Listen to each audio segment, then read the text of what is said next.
생활 속 법률 히어로 이승우 변호사의 사건 파일.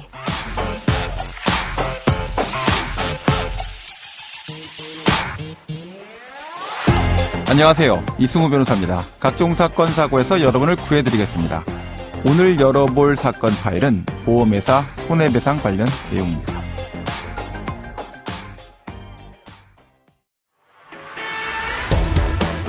다치거나 큰 병에 걸릴 때를 대비해서 드는 게 보험입니다만은 가입자가 병원에서 진단서를 받아와도 보험사 측에서 따로 의료 자문을 받아 보험금 지급을 거부하는 사례가 급증하고 있습니다. 사건 파일 오늘 주제는 손해사정과 의료감정입니다. 최근 복수의 보험사들은 지난해 영업이익을 1조 원 넘게 달성했다. 이렇게 이야기하고 있고 보험회사들에서 은행보다 더 많은 성과급 잔치를 하고 있다. 이런 기사가 나오고 있습니다. 얼마 전에 보험회사가 힘들어서 화재보험료 올려줘야 된다, 수가 올려줘야 된다 이렇게 봤던 기사가 아직도 아른아른한데요.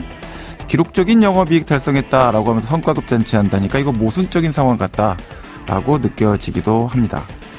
혹시 보험이 필요하지 않은 사람들에게 보험 상품 만들어 팔고 보험금 지급해줘야 될 사람들한테 적게 지급해서 이익을 높게 만든 건 아닌가 이런 걱정이 되는데 이 부분에 대해서 법무법인 법승 신명철 변호사 그리고 김성재 손해사정사 모시고 함께 알아보도록 하겠습니다. 안녕하세요. 안녕하세요. 신명철 변호사입니다. 예, 안녕하세요. 김성재 손해사정사입니다. 네. 자, 오늘 주제가 이제 손해사정과 의료감정인데요.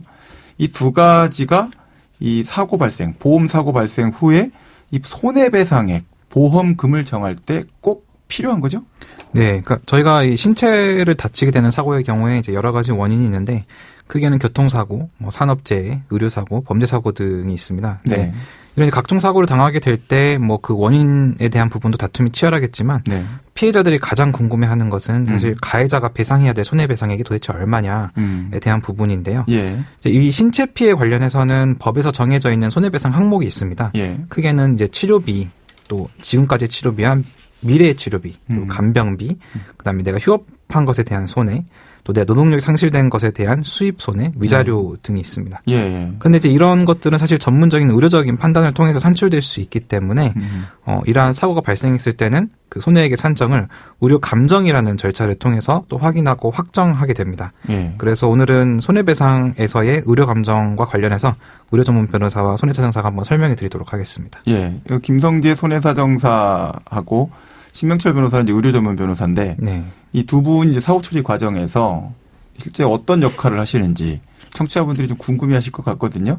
예, 필요성이 있는지 좀 열심히 설명을 해주시면 아마 굉장히 도움이 되시지 않을까 생각됩니다. 예, 저는 법무법인 법승에서 일하고 있고요. 예. 이제 손해사정사라는 직업은 말 그대로 보험사고가 발생했을 때 그 손해액을 산정하고 결정해서 뭐 보험금 지급을 하는 그런 일을 하는 사람을 말하거든요. 액수 산정을 하는군요. 예. 예. 그래서 이런 사고를 당하셨을 때 피해자분들이 가장 궁금하신 게 내가 도대체 얼마를 받아야 되느냐. 보험회사한테 아니면 가해자한테 내 손해가 얼마인지를 가장 궁금해하십니다. 그렇죠. 예.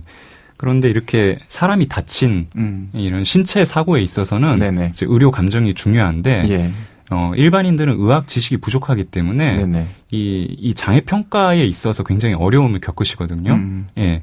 이 노동력 상실률이라고 장애율이라고 표현하는 퍼센트지가 있는데 그거를 이게 과연 맞는지 부족한 게 아닌지 항상 이런 의문 때문에 얼마를 받아야 되냐 이렇게 이제 저희한테 문의를 많이 주고 계십니다. 네네. 예. 그래서 저희의 역할도 뭐 이런 손해액을 정확하게 산출해 들은 일을 이제 하고 있고 또 보험회사는 지금 현재 문제점이 최근에 국회에서도 정책 간담회가 있었습니다.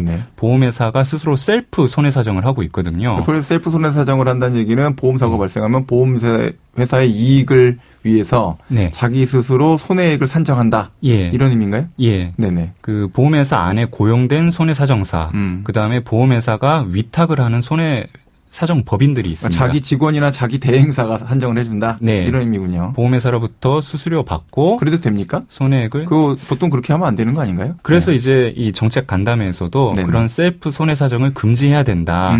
이런 주장을 하는 교수님들이 계셨는데 그냥 정당한 주장 같은데 왜 반영이 안 되는 겁니까? 그게 저도 이해가 안 가고 네네. 아직까지 이게 수년 전부터 아마 논의가 있었던 걸로 알고 있는데요. 네네. 최근에도 그걸 했는데 결국 아직 확실치는 않은 것 같습니다. 우리나라만 이렇게 하는 건 아니겠죠? 네. 제가 요새 사회적 자본 지수가 너무 낮다는 사실을 알고 좀 충격받고 있어서 네. 혹시 이것도 지금 제가 의심해야 되는 거 아닌가. 자, 그러면 신명철 변호사님. 네. 의료 전문 변호사는 이제 보험사고에서 손해사정사의 업무 외에 네. 어떤 역할을 또 수행하게 됩니까? 일단은 이렇게 이제 보험사와 합의나 개인 간의 합의 등이 성립되지 않으면 결국은 소송을 통해서 해결할 수밖에 없습니다. 그렇겠네요. 그래서 이제 이 소송 전 단계에서 여러 가지 뭐 사감정들을 했다고 하더라도 예. 소송에서는 그런 사감정들은 인정되지 않고요. 이제 소송 절차에서 법원이 지정하는 그 감정을 받아야 됩니다. 네네. 그래서 일단은 소송의 경우에는 이제 변호사들이 사실관계를 일단 모두 조사해가지고 예. 소장으로 작성하고 이제 손해배상 법리를 연구를 해서 손해배상 청구를 하게 되면서 예. 일단은 감정액이 얼마인지 우리가 알 수가 없으니까 네네. 일부 금액만 청구를 하고 감정을 통해서 이것을 확정하겠다라는 예. 의사를 법원에 표시를 합니다. 네. 그러면은 이제 법원이 상대방의 의견을 듣고 감정 절차를 진행하게 되고요. 이제 감정은 뭐 진료기록상 확인해야 될 내용이 있으면 진료기록 감정을 하게 되고, 네네. 신체 검진을 통해서 확인해야 될 내용이 있으면 신체 감정이라는 절차를 거치게 됩니다. 예. 여기서 이제 우리가 감정을 받아야 될 뭐 세부 과목이나 이런 것들은 법원에 또 이 정리된 세부 과목이 있는데 거기서 예. 또 지정을 해야 되고, 예. 문제는 이제 비용이 상당히 많이 지출이 됩니다. 감정 비용. 네, 예. 왜냐하면 법원에 별도로 예납해야 될 감정료가 있고요. 거기에 신체 감정을 받으면 병원에 가서 신체 검진을 받는데 의료보험이 적용 안 되는 진료비를 또 병원에 내야 되는 부분이 있어서 예. 이 부분을 상당히 사실은 의료인분들이 부담스러워하긴 합니다. 네네. 네, 근데 이제 어쨌든 이렇게 어렵게 감정까지 거쳐서 감정 결과가 회신되면 그걸로 이제 청구 금액이 정리되고 양 변호사 간에 이제 법정 공방이 벌어지고요. 예. 경우에 따라서는 뭐 사실 조회나 아니면 감정한 의사를 불러서 증인 신문이 이루어지기도 합니다. 근데 이제 법원은 감정 결과를 존중을 해서 보통 판결하는 경우가 많고요. 예. 항소심 가더라도 원심에서 원심에서 감정했던 내용을 항소심에서 재감정하기 어렵기 때문에 처음에 감정 결과를 잘 받는 게 아주 중요합니다. 네.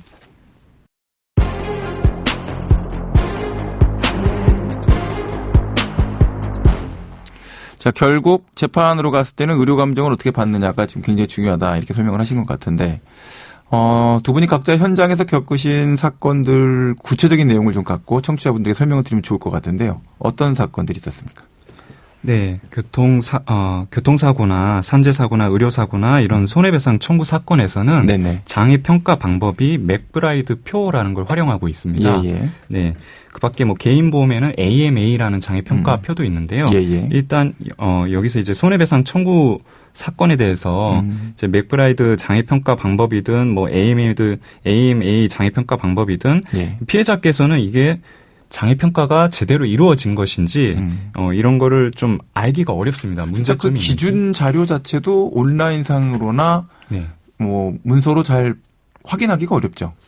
네, 일반인들이 그 자료를 접근하기도 어렵죠. 접근하기도 어렵고요. 네네. 또 지금 이 장애평가 방법도 사실 현실에 맞지 않다. 50년 전에 만들어진, 그리고 직업에 따라서 어쨌든 장애평가도 달라지고 있거든요. 예. 직업 개수라는 게 있는데 그게 다 50년 전 직업이라서 현실에 맞지 않습니다. 네. 자, 오늘 이제 의료 전문 변호사, 손해사정사 두 분을 모시고 의료 감정 이야기 나눠봤는데 아주 짧게 핵심적인 얘기만 딱딱 짚어주시죠. 네, 결국 이 손해액 산출을 위해서도 정확한 산정을 위해서도 의료 감정에 있어서는 네. 그 장애 평가가 맞는지 이거는 본인이 이제 의학 지식이나 이런 게 굉장히 어렵거든요. 네. 의사를 상대하셔야 되고 의사와 다툼이 있을 수도 있습니다. 의료 감정에서. 그래서 꼭 전문가 도움을 받아서 감정 절차에 대해서 다투는 것도 필요하다.